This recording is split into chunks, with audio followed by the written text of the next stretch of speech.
বন্ধুরা তোমরা কেমন আছো? আশা করি সবাই ভালো আছো। আজকে দেখো বন্ধুরা আবার আমি কাতল মাছ দিয়ে সজনে ডাঁটা আলু দিয়ে করব। আমি এখন নুন হলুদগুলো মাখিয়ে নেবো মাছটা।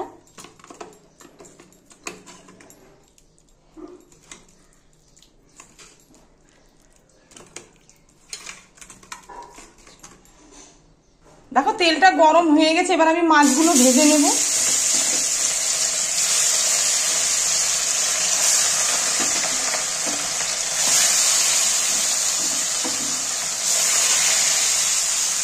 দেখো এক পাশ মাছটা ভাজা হয়ে গেছে, উল্টিয়ে দেবো।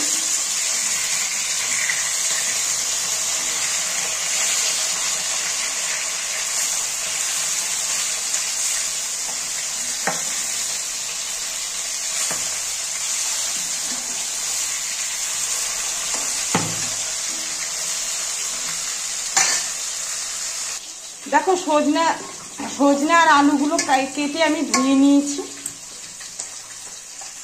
দেখো মাছটা ভাজা হয়ে গেছে, এবার তুলে নেব।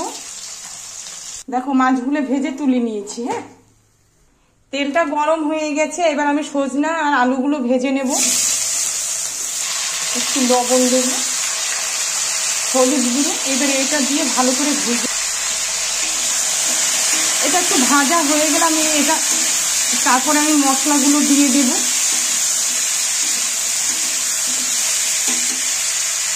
দেখো মাছের সবজিগুলো ভাজা হয়ে গেছে, এবারে এখানে আছে আমি কাঁচা লঙ্কা জিরে বাটা দেব, একটু লবণ, দেখো হলুদ গুঁড়ো। এবার আমি ভালো করে কষিয়ে নেব।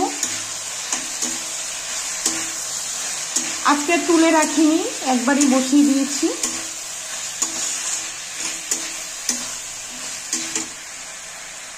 দেখো এবার একটুখানি জল দিয়ে কষাবো আমি, তাহলে মশলাটার না এতটা গন্ধ আসবে না।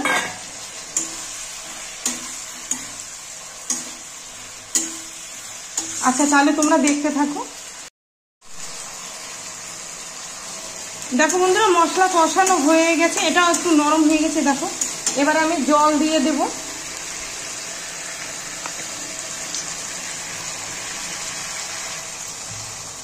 একটু পাতলা করেই করবো ঝোলটা।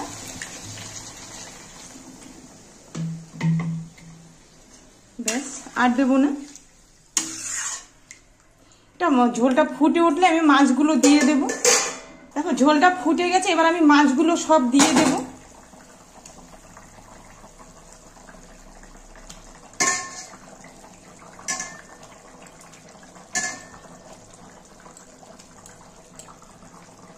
এবার একটু নেড়ে দেবো, হালকা করে নাড়তে লাগবে, নাহলে মাছগুলো ভেঙে যাবে। ঠিক আছে, আর একটু ফুটলে আমি নামিয়ে দেব। দেখো মাছের ঝোলটা হয়ে গেছে, এবার আমি নামিয়ে দেবো। হ্যাঁ, দেখো বন্ধুরা মাছের ঝোলটা হয়ে গেছে, আমি নামিয়ে দিচ্ছি। দেখো আমি কিন্তু পাতলা করেই ঝোল করেছি। এখন দেখো সজনা ডাঁটার সময়, এখন তো এটাই খাবে সবাই। আচ্ছা বন্ধুরা তোমাদের কেমন লাগলো? দেখো যদি ভালো লাগে লাইক শেয়ার কমেন্ট করো।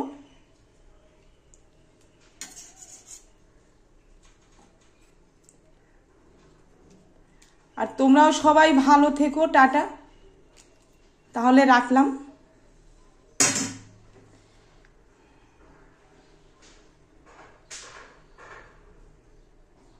দেখো সজনে ডাঁটাগুলো খুব মোটা মোটা, এই যে দেখো।